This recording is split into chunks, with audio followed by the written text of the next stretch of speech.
Hello everybody.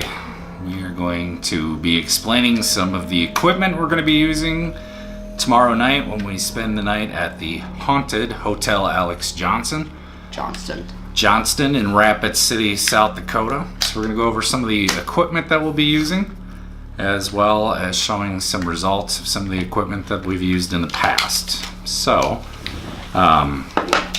just some basic stuff that we're going to go over here. Thomas can explain some of the electronical stuff we'll be using. Some of the stuff that we have here are called EMF detectors. We have 3 different kinds. Actually, more of just 2, but we have 3 different brands. The first one we'll be looking at is a normal EMF detector. It detects different electronic frequencies, and it picks up changes in the electromagnetic field. The second one we'll be using is a bit different. It shows the exact percentage. As you can see right now, it's 0. Also, it has a light on it. It'll be green. Then when it's activated, I think it's after like 60 or something, it turns red and starts beeping. Then the third kind we'll be using, it's just like the first kind, except for it has a little scale. Turn it on. That's simple. Also, we have cameras that are going to be set up in the rooms. This is one. It's a Sony Handycam. This is another one. It's just a little camera. This is my personal camera. This is DSLR. And then, of course, the one that the one you can't see is our 4K camera, which does have night vision capability.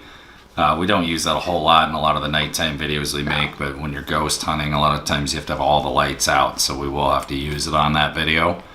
Yeah. And then Colby here, she's going to explain some of the sound devices that we're going to be using to see if we can catch some noises. Okay, this is like a spirit box or a ghost box. It's just like a little radio thing. You can see there's a microphone so that you can actually hear, because it's kind of quiet, but then it gets really loud. Basically, it just scans radio like frequencies really fast, so it goes through.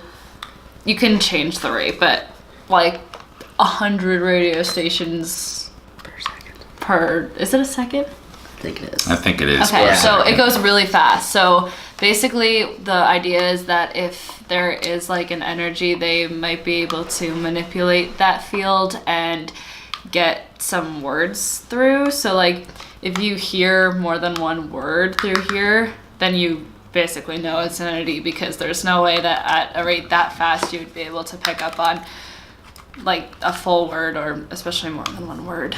And you can ask questions and it'll answer through this. So. Yeah. And then, in addition to that, we're going to be using some old school analog tape recorders. The reason these are better than digital recorders is they require more power. And typically when you're dealing with any type of spiritual energy, it requires power to be able to manifest itself.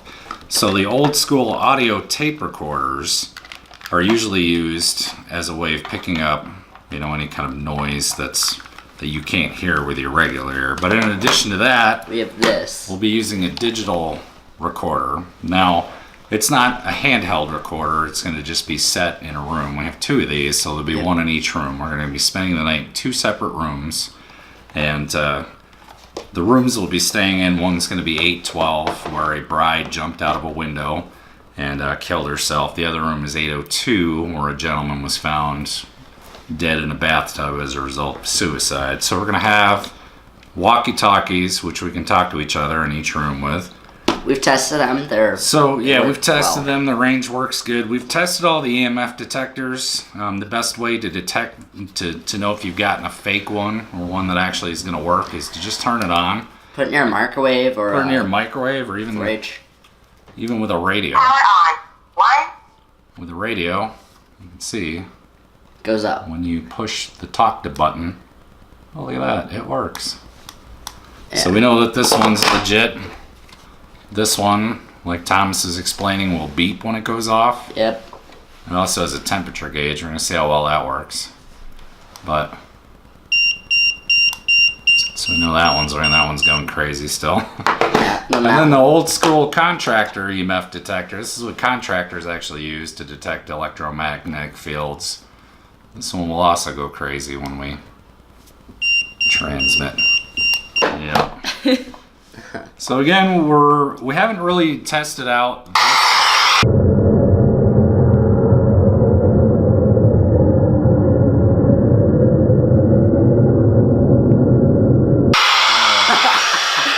It's a little noisy. Yeah, I it's haven't really always tested low. out the spirit box much. I've used EMF detectors. We've used audio recorders. We've used cameras, but this would be the first time that we've actually tried one of these. used the Alright, sweep right here. So it makes this annoying noise, and then when it picks up radio stations, apparently it wants to talk to us. It wants to play music for us. That's nice. Yeah, you can change the speed. Yeah, you should.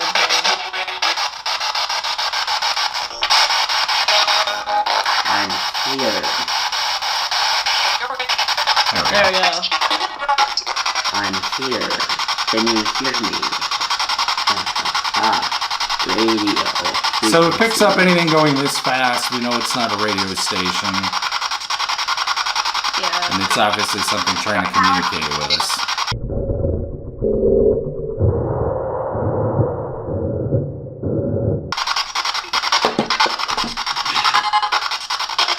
Just said hello. So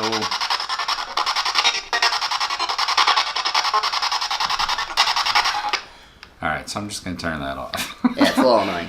So there you have. Those are the tools we're going to be using. Also, we Oh, have wait. a UV light. Oh, we do have the UV light, and Obviously, the which Ouija board. I don't recommend much for ghost hunting, but it is a old school device that people use, Yeah. which is The Ouija board. the Ouija board. Why don't you explain to us how you use the Ouija board? Oh. I don't know, like you just try to talk to spirits because you like use the little planchette thing obviously and it spells out messages. You just have to know what you're doing basically. Or else, there's a downside. Do you know what Right. that is? Well, yeah. Is there a non-careful way to use a Ouija board? What? Who knew?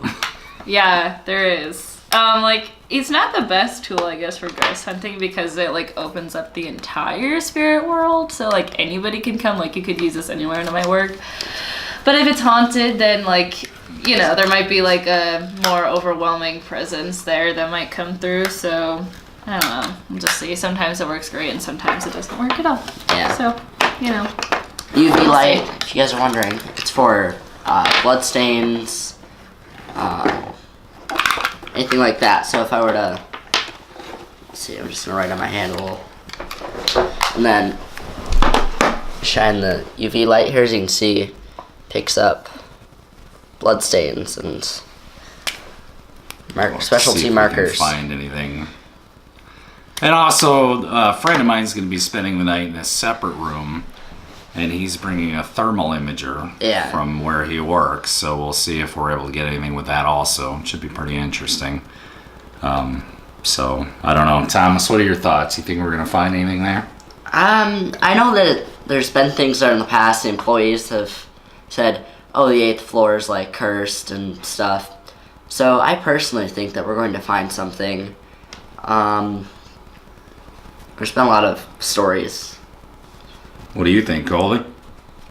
Probably, since we're going through all this trouble, we're not going to find anything.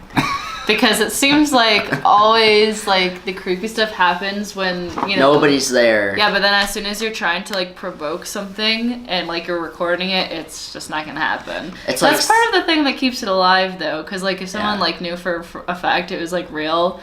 You know, there wouldn't be like so much of like a interest. So anyways, we're going to go there. We're going to see what we can find. We're going to be in 2 separate rooms investigating the most haunted rooms. But we'll be checking out the whole hotel in general. Yeah. We've got some other newer equipment that we're going to be using just basically for film purposes, nothing ghost hunting wise. So we're going No. to test out some of that too. Like this camera is new. So I'm pretty skeptical. I haven't really seen anything spooky in a long time. So if something happens, I'll be grateful. If not, I won't be surprised because, like Colby said, anytime you're expecting something to happen, usually it doesn't happen. So. Yeah. So that's it. We'll have a video edited of that within a couple of weeks. And tomorrow night will be the big night that we go there. So hopefully everything goes well. Colby's visiting from New York, so it's Yep. kind of special. Yeah, Colby's only here for a couple of weeks. And we're going Yeah. to try to get a couple more places in while she's here. Yep. So it should be fun. Yeah. So we'll see you guys at the Alex Johnson Hotel.